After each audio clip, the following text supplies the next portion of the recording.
আজ কি সমীকরণ উলটপালট করে বাংলাদেশ পারবে ভারতকে হারাতে? চলমান টি-20 বিশ্বকাপে এখন পর্যন্ত এশিয়ার একমাত্র দল হিসেবে ভারত অপরাজিত রয়েছে।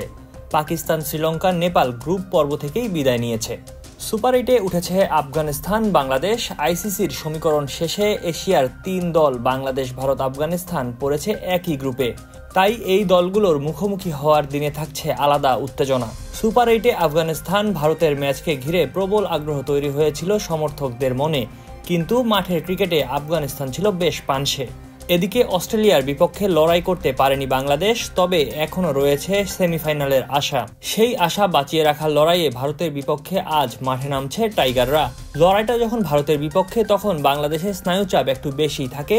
সাপোর্টাররা আশা করে লড়বে বাংলাদেশ, হবে প্রতিদ্বন্দ্বিতা। পরিসংখ্যান অবশ্য সেই আশা দিচ্ছে না। টি-20-তে এই দুই দলের 13 বারের দ্বৈরথে বাংলাদেশ জিতেছে কেবল একবার, বাকি 13 বারে ম্যাচ গেছে ভারতের পক্ষে। তবে আজ কি সমীকরণ উলটপালট করে বাংলাদেশ পারবে ভারতকে হারাতে? এদিকে আজকের ম্যাচে ভারতকে হারাতে না পারলে বাংলাদেশ বিশ্বকাপের সেমিফাইনাল থেকে ছিটকে যাবে। অন্যদিকে বাংলাদেশের বিপক্ষে জিতলে সেমিফাইনালে এক পা দিয়ে রাখবে ভারত।